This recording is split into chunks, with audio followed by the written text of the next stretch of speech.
Everybody, Jack back here making another everybody, Jack back here making another boring drought video for you. Probably lose a couple subs like I did in the last video, but who cares, whatever, who cares. Teos needs to catch up with me anyway. But anyway, I wanted to make another drought video follow up here. This is July the 12th. We had some heat there the last couple of weeks. It was in 100 degrees, upper 90s, and man, that really wiped some stuff out. But I wanted to take a look here at some of my field corn. The leaves are, you see them turning brown down through there. I don't know if that's from the heat or what, but after that heat we had, I've seen a lot of changes. But the coons now have moved into the field out here. You can see there's corn down from last night. I came in here the other night and I've chopped that out and fed that to the sheep. The coons, I mean, they just devastated this. I hauled quite a bit of corn out of here. Look at these ears. I mean, everything's hungry. But the good thing is I can pull back the ear and see see my kernels on there. I mean, so the crop looks like it'll probably be okay if I can have any. But I'm going to have to trap these coons and do something with them, much as I hate to. But I mean, I can't survive on that. I mean, you know, I got to have this. Look at that. Now this corn here, I'm raising it to make money to buy feed and hay this winter for the sheep. And you know, hay is going to be outrageous now as it is, this drought going on. But anyway, animals are doing a lot of weird things this year. That's another thing I want to talk about. There's pigweed growing out here in the field. Every now and then you'll see pigweed, and something's eating the pigweed. I don't know if it's a rabbit or what, but I've never seen animals eat pigweed like that before. But my sweet corn up in the garden, I got an electric fence around it to keep the coons out. And the damn sparrows went in there and they ate they got on the husk here, and they started on the husk and just shredded the husk and peeled it back like a banana and ate the kernels out of my sweet corn. So I got mad yesterday and just chopped it all down and threw it to the sheep.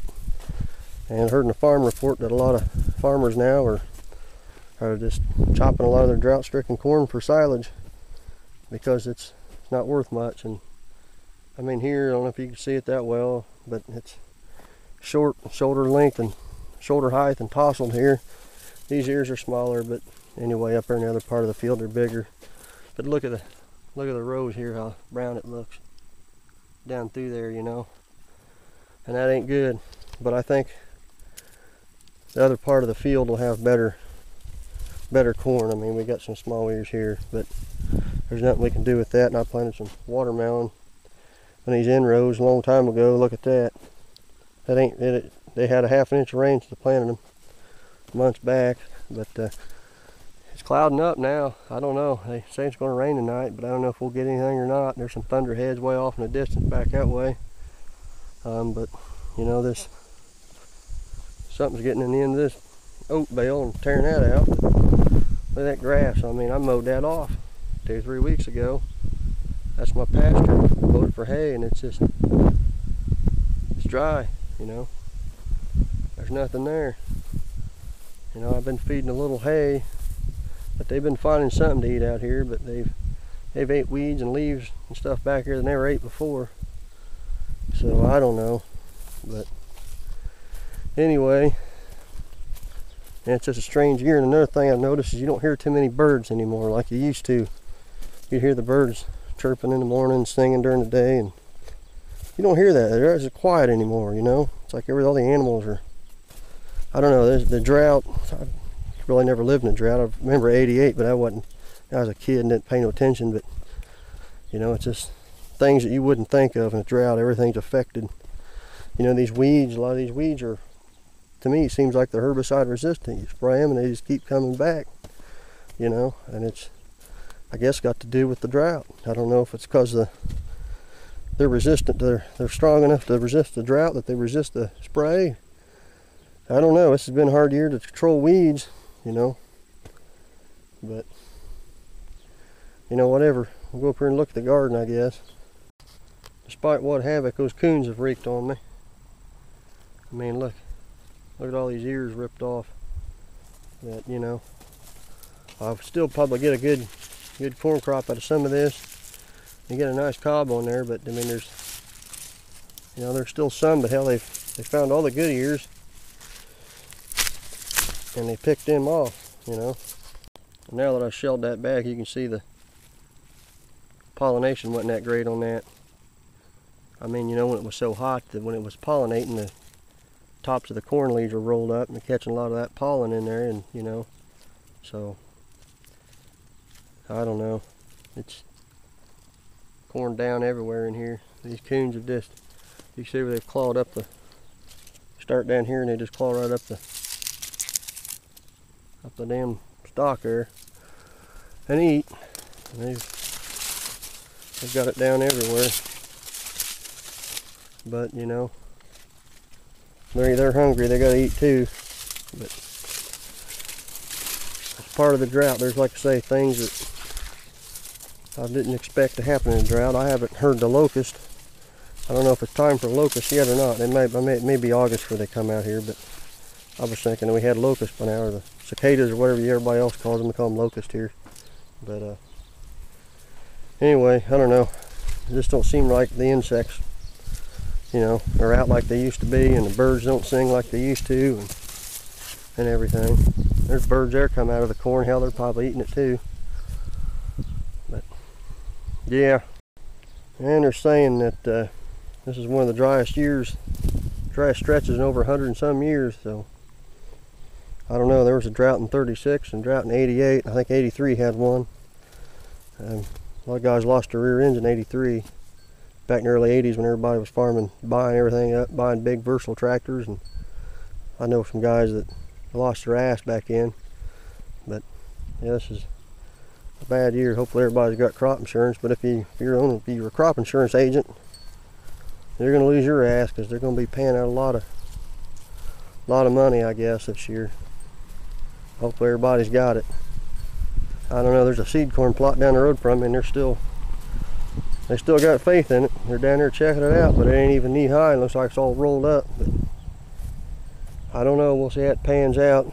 I still said there's hope for most of the soybeans, but I don't know. They're fighting in the House and Senate right now over whether you should use corn for ethanol or we should use it for livestock feed. But my opinion is we got to eat, so whatever. I was looking at this crack here in the ground. Look at that. Stuck my pinky down in there, and it's moisture. You got to dig down real deep to find moisture anymore in the ground. They say we're anywhere 12 to 15 inches below when the rainfall, and I believe it. And it's going to take a lot to get us out of the drought. They said in their farm report the other day that it may be fall or this winter before we get back out of the drought. So that ain't a good sign. So yeah, there's some green beans. Been picking on these. I picked about 2.5 gallons the other day. Time I got done trying to snap them, I only got 3 quarts out of them. I mean, you break it open, what would look like a good bean, and it's dry in there. I mean, it's just hollow, and then it's got these blisters on there. I don't know if that's from bugs or from the heat.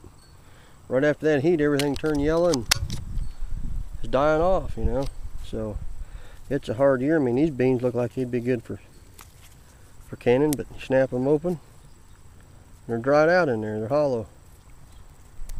So screwed up year. I don't know. And there's the yard. What used to always be lush and green. I mean, it's just, you got buckhorn plantain growing, and what are them Canadian, whatever they're called there, I can't remember. I know what they are on camera and I forget. But you get common plantain, about all it's growing. And them buzzards up there. Another thing, with drought, I mean, it works in a cycle. Normally here in the Midwest, it's always hot. I mean, it's always humid, when it's hot, and it's just, you go outside, you can't breathe because there's 4,000% humidity. But this year it's been dry, kind of like out west in the desert, and here in the summer we always get these storms. They just build up because of the humidity and heat, and it's like there's no humidity because there's no rainfall, so there's no pop-up storms to be created out of it. So everything works in a cycle. But even if we get a lot of rain and snow this winter and get back on track, it's going to be one of them things. See how we're affected next year. how everything works, how, you know, the cycle of nature, I guess. But I don't know what this stuff is, you know, whether it's man's doing this, or if it's Earth's changing and poles shifting, or if it's just something that happens every so often. But strange things, you know. If it's been quiet, you don't even see people out anymore. You know, on the 4th of July, when nobody out, and I don't know, it's like everything's, whole world's changing. All right, here's where my sweet corn was. I chopped yesterday, but I have a little bit more here that's still going to come on. You can see how the birds, the sparrows, get in there and they peel that back. It ain't even ready yet. And that's that red, ruby red stuff, but hell, they're already starting on it. So I ain't gonna get nothing out of that, you know. So whatever. Here they start pecking holes in the husk there. You know, there's holes in that husk, so that ain't no good. I guess I'll make silage out of it too, or fodder. But tomatoes are coming on, luckily. Might be canning here soon. I got Romans growing there and stuff, but I've been irrigating them. So yeah, the Rutgers down here, they're coming on. I picked a bunch yesterday. If the damn birds or something pecked holes inside of them. But it's just weird that everything is hungry, you know, so they'll do whatever it takes to eat. The birds even, look at this. That's from the birds. I've never, maybe I don't know. I've never heard of that. Not around here in Indiana, I don't know. Maybe it's common, but I've been gardening since I was a kid, and I never seen that, and my grandpa's never seen it, and he's 80-some years old. So I don't know, you know, I've been gardening his whole life. But these beans here are toast. They ain't growing. They ain't worth a crap. Broccoli ain't worth a crap. There's weeds growing out here.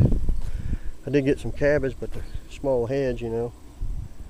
Cucumbers, I've kept them watered. They ain't doing too bad, but the other day when it was real hot, these things are wrinkled up and wilted. Look like, I don't know, they just look like they're dead, but and they sprung back. But hell, that ain't nothing. That ain't worth, that broccoli's worthless, you know. The heat got it. So that's about it. I'm done rambling, I guess. And it's been in the 90s here recently. But anyway, that's that. We may get some rain. They say we may get a couple inches, up to 2 inches. I hope, just to get the pasture growing anyway.